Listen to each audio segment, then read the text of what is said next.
Hi, my people. I'm Jeff, and this is Safeguarding News. Thank you for coming to today's video. We would like to welcome you. Our topic today is, as you can see on our thumbnail, these are 20 people, 20 individuals who helped President-elect William Samoei Arap Ruto and his deputy Rigathi Gachagua to the presidency. But before we go any further, I would first and foremost like to thank God for his love for the nation of Kenya. This far we have seen God showcase his love, his mercy has continued, and his grace has remained sufficient to Kenya and her people. God, we want to thank you, we want to honor you, and we want to continue thanking you because of this far that you have been and you will continue to be. Secondly, I would like to send my congratulatory message to His Excellency Dr. William Samoei Arap Ruto, President-elect, and his deputy Rigathi Gachagua for winning 2022 presidency. Also, before we get into this video, I would like to request, please, if you haven't subscribed to our channel, I would like to request you to consider subscribing to our channel and things pertaining safeguarding, whether it's our children, adults, safeguarding people, safeguarding nations, always drop here. Also things pertaining children, because I'm a safeguarding officer. So why are we doing today's video? Of course, we are doing today's video because we know the nation of Kenya is and will continue to be safe in the hands of Dr. William Samoei Ruto, President-elect, and his deputy Rigathi Gachagua, together with the entire team. The people of Kenya are coming together. Very shortly, Kenya is going to be moving fast and quick to become what God has ordained it to be. So let's get to these 20 people that are very influential and that helped to get Ruto and Gachagua to where they are today. They're going to be sworn in very soon. But before they get sworn in, I want you to have seen this video so that you can start to thank God, and you can also know that you need to have people that are great. You need to have people that are going places. You need to have people that make good choices, that understand what it is that they need to do, not only to help themselves, but also to support you. It's critical. Like I said, Kenya is in safe hands. So this is Safeguarding News. Kenya is in safe hands with Ruto, Gachagua, and the team. All right? So number one, we are removing God from the equation because God remains on the apex. He's not a human being. God is in control of everything. If it was not for God, Ruto would have been nothing. Gachagua would have been nothing. Kenya Kwanza would have been nothing. I am nothing. You are nothing. So God always remains on the apex. But the first person that we want to thank God for today, for making what has happened happen, is His Excellency President-elect Dr. Samoei Arap Ruto. This man is a mighty man of valor. He understood who he was, he knew who he was, and he knew his assignment. He did it very well. It was not only until the other day when the court pronounced him that he was elected and he won the election. He was the deputy president of the Republic of Kenya. He has been for the last 10 years, right? Before then, we know him as, he's been a minister, he's been all this. So he believed in himself. So you must believe in yourself. Dr. Ruto, congratulations. Well done for believing in yourself, and well done. Because if you didn't believe in yourself, nobody would have believed in your story. The second person that made Ruto and Gachagua to be where they are is Ruto's blessed woman of God, wife, Rachel. And of course, Gachagua's wife. These two women are women of prayer. They believed in their husbands. Rachel believed in Ruto, that he is the ordained one, that God has ordained him. She prayed earnestly with the church. This woman never left church. She prayed without fail. She prayed for her husband. She believed in him. She did everything. She did meetings. She fasted. She did everything so that her husband's dream of becoming a president can become a reality. Prayer changes things. So, Rachel, congratulations also for soon becoming the first lady of the nation of Kenya. Number 3, let me say number 3 and 4. These are two gentlemen that believed in Ruto. And at some point, they were on a different team. They were with Team Azimio, I think some few years ago. But they looked and they realized Azimio was not going anywhere. And they dropped Azimio and they came and they joined Ruto. We are talking of His Excellency Musalia Mudavadi, a great man that delivered votes for Ruto from Western. He delivered. He's not a joke. This guy delivered. He campaigned and he believed in Ruto to death. And he brought votes. Right? The other person is Weta. Moses Wetangula also delivered. These two guys were Team Azimio a while ago. Then they came over to UDA and they delivered Western votes. They were no joke. They campaigned with Ruto non-stop and they ensured that not only were they victorious in their own places, but the people believed in them. So congratulations again, Musalia Mudavadi and Weta. The 5th person is Daktari Alfred Mutua. This guy did deliver some people, members of parliament, and also helped to accumulate those Kamba votes. If it was not for him, maybe we know Kamba people are always Azimio. They are Team Azimio. Most of them, the region is Azimio. But Mutua did do what he, said he would do, and he delivered a lot of votes, to, UDA. The 6th person is Mike Sonko. Mike Sonko did also a very good job. Mike Sonko, of course, comes with a volume of youth that believe in his abilities and what he's done. So yeah, Mike Sonko was Team Azimio. He was in Azimio until very late during the campaigns. And he realized that Azimio was not going anywhere. And he left Azimio and he came back to UDA. Sonko helped a lot to bring people together and support UDA. Also, of course, in his Wakambani area, he also helped to Mutua, Daktari Mutua, to garner, a lot of votes from there. So Sonko, well done. The 7th person that we can also say from Mombasa area that really helped to bring votes for Mombasa is none other but an ex-journalist, a man that he does not fear, a man that talks and speaks what is in his mind. He's always been UDA. And this guy does a lot of damage to people when he chooses to do. He's known as Jicho Pevu, Mohammed Ali. This guy, I like this guy, and he did wonders. From day one, he believed in Ruto, and he went with Ruto, and he campaigned, Of course, we know he's a current MP for Nyali, and he's doing great. Mohammed Ali, wonderful. Another person, of course, in Mombasa is none other but Lady Aisha Jumwa. Wonderful, wonderful woman. Non-stop. Pia hata alikuwa Azimio. She was in Azimio sometimes back and then she realized Azimio was not going anywhere.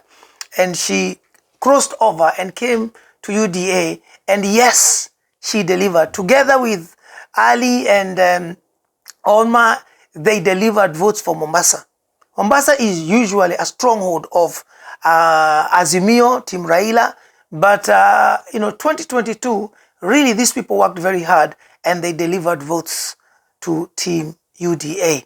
Number 9, Anne Waiguru. Anne Waiguru ensured that the deputy of Azimio, Martha Karua, will get 0, and she delivered votes. Another person that has delivered for Mount Kenya is also the current and the newly elected governor for Nakuru, called Susan Keheka. Well done. These are just but a few. But let's look at some people who highly influenced votes for UDA, and yet they were not kind of in politics. Now, we have a song that really influenced, and this is a song of somebody that is no longer alive. This is a man that people from the mountain, Kikuyus, really listened to. They adored this man, and when he passed on, they really mourned for many days. They are still mourning the death of this man, John de Matthew. This is a great man. Number 11, John de Matthew sang a song. That song has had a lot of influence with people from the mountain, because the song was ministering to them and was telling them, guys, don't forget that we have a debt that we must repay, and we are people that are honorable. Our kingpin then, Uhuru Muigai Kenyatta, asked for on behalf of us that we are going to, give you 10 years after you helped us. Because then he turned back. This song helped to put people from the mountain together to remember that we did oath through our kingpin to repay back well. So, Kadhire Kawa Freddy worked. So, John de Matthew, rest in peace. Number 12, it's another legendary man that has really put people from the mountain, spoken to them through songs. Muigai wa Njoroge. Muigai wa Njoroge has sung 2 songs lately. This one that you can see here, and this one here. These are 2 songs that you can go and check on YouTube. And for you, of course, you definitely know the songs. They are talking about, we have to pay this debt. They are talking about dynasty. We need to break dynasty. Muigai wa Njoroge, well done. Another song, of course, that did wonders is definitely from Ambush Chinito X Carol, I think Karoa. I hope I pronounced that correctly. But the song is wonderful. It became the national anthem of the campaign team. It's called Ufifu Dagafu. This song took the nation by storm, and everywhere Ruto went, the song was sung. TV, radio, whatever.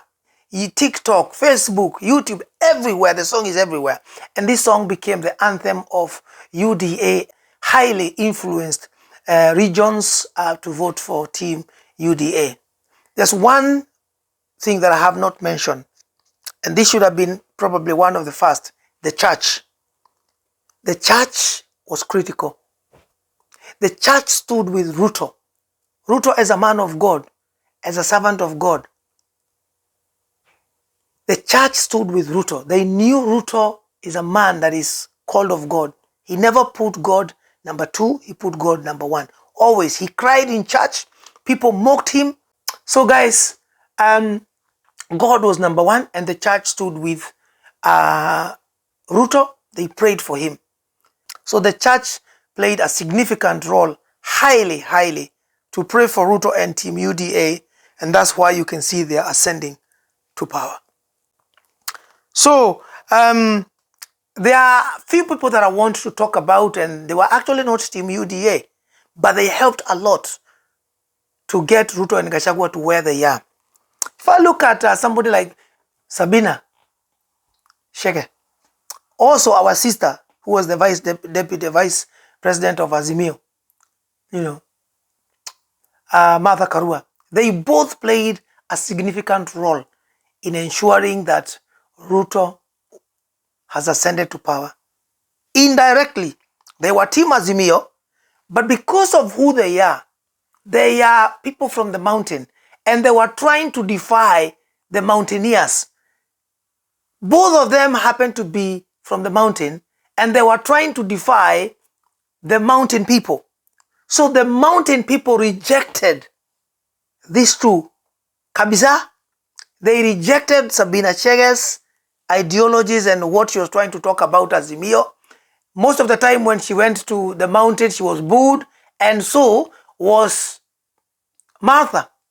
Karua went there and was like, Azimio, Azimio, Azimio, because they were refused. So because these two people from the mountain and they were in Team Azimio tried to defy the people of the mountain, and also if you add, there also was another person called Peter Kenneth. Peter Kenneth is, I've not even put his picture here, but Peter Kenneth was also somebody that was trying, from the mountain region, and was also highly influential there in Azimio. All these people made Team UDA strong because they looked and they say, you people are trying to defy us, the mountain people, but we will show you that we are going to trot down on what you're trying to say. So Sabina Chege, in a way, instead of helping Azimio, helped UDA. Because people from the mountain divide her. She has, Martha Karua and as a lawyer, known lawyer and all that. Of course, Peter Kenneth, is also known. And these are people with influence. When they try to defy the mountain fell back on them. If I say another thing, Citizen TV did not help Team Azimio or Raila and Martha and their team. Citizen always reported wrong news. They continued to lie to Raila that Raila was leading in polls. Now this was a big mistake because if a lot of people thought that Raila was ahead, then a lot of people would say, why should I then be worried? I'm not going to go vote because anyway, Raila is always winning. Of course, Team Raila was highly hopeful that because of the deep state, they had the presidency. Of course, they've been in government for the last 5 years. They had the handshake. They failed on the BBI, but they believed together with Uhuru Muigai Kenyatta and other big names, that they would win. And Uhuru backed them non-stop to a point that if we talk about Uhuru right now, he has completely refused to acknowledge William Ruto. And we can understand that he didn't congratulate him like other presidents in Africa and even outside Africa when Wafula Chebukati, declared him the winner. We can understand because then he knew, because he was Team Azimio, he knew, he was the chairman of Azimio, he knew at least there was going to be a petition. So we can understand that. But after the court has declared that Ruto won clearly, fair and square, he has continued to refuse into press to talk about the election and the court, but he has refused to acknowledge the very person that helped him to become president for 10 years. And he promised himself with his own mouth that he's going to help him for 10 years. And he turned back on him. But that doesn't matter. Ruto would still be sworn in because the instrument of power, right, Uhuru has still have to hand them to Ruto. Whether he's going to attend the inauguration or not, doesn't matter because it's not about Uhuru anymore. He's got a few days left to go to Ishaweri. Ruto will still ascend to presidency and he will move into the State House. It's as simple as that. So Uhuru has played a very big role in helping Ruto to become the 5th president of Kenya. How did he do this? He did this by, unfortunately, helping Raila. Now, because he helped Raila, a lot of people assume because he's the president, he is going to deliver a lot of votes from Mount Kenya region. Mount Kenya people never forget. They don't forget. And they don't lie and they don't joke. And if they see a debt, they say they will pay a debt. They say they will pay a debt and they did. That's why these artists, John DeMatthew, Muigai Wanjoroge, all the songs worked effectively. They had to pay the debt. And therefore, they defied Uhuru Muigai Kenyatta and they did not even waste time. They didn't even listen to him. He went around talking in the campaign in the mountain region. A lot of people lied to him that they would vote for Raila. No, they didn't. Even in his own constituency, Katundu, they didn't vote for Raila. So what I'm saying is Uhuru Muigai helped UDA very highly because he lied to people like in other regions that people from the mountain are going to follow him and therefore Raila was going to garner a lot of votes from Mount Kenya, but he didn't. So that helped. And then of course, the last 5 years, what he did to Ruto, resonated with a lot of Kenyans. Don't forget, Uhuru Muigai Kenyatta and Ruto, just before they ascended to presidency, they were in Hague in the Netherlands because of 2007-2008 post-election violence. They were elected by Kenyans with that whole Hague thing. And Ruto was there with him. And they both stood and they won and they were vindicated.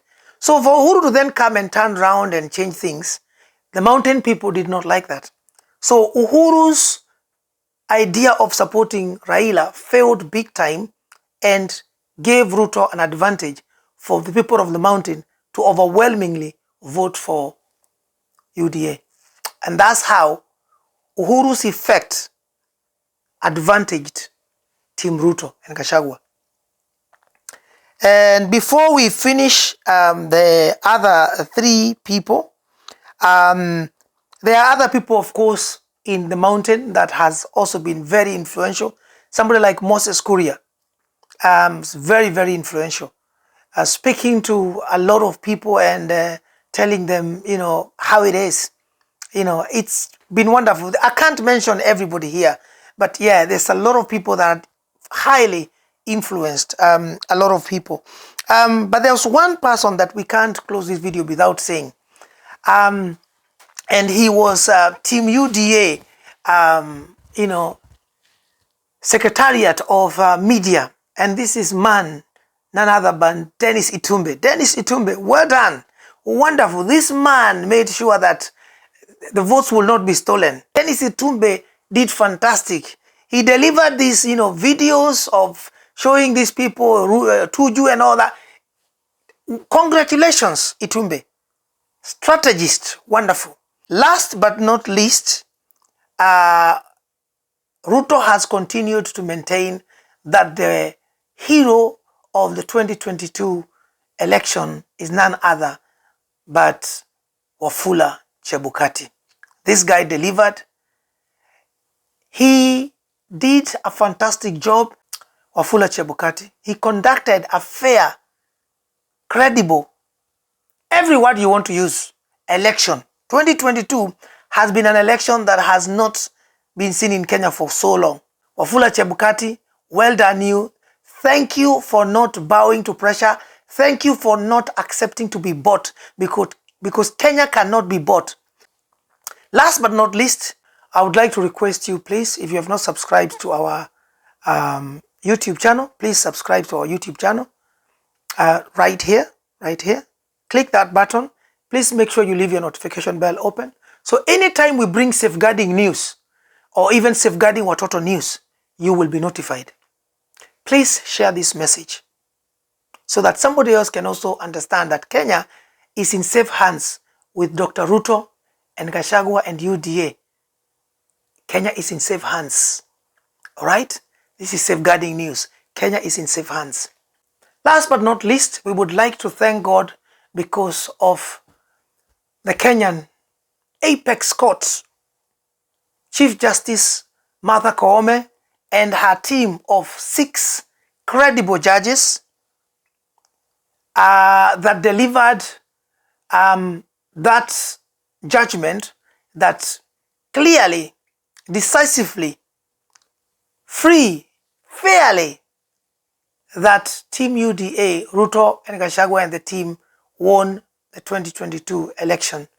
7-0 was the verdict that Ruto and Gachagua were elected by the Kenyan people, and Raila petition was quashed. Martha Koome and your team of the Supreme Court of Kenya, well done. Congratulations for standing in the gap and helping the Kenyan people to understand that the Apex Court does stand for justice. Thank you very much, guys, for watching this video. I know there are many people that I haven't mentioned, but I cannot mention everybody. These were 20 most influential people that helped Ruto to ascend to presidency. For if I have not mentioned your name, please do not crucify me.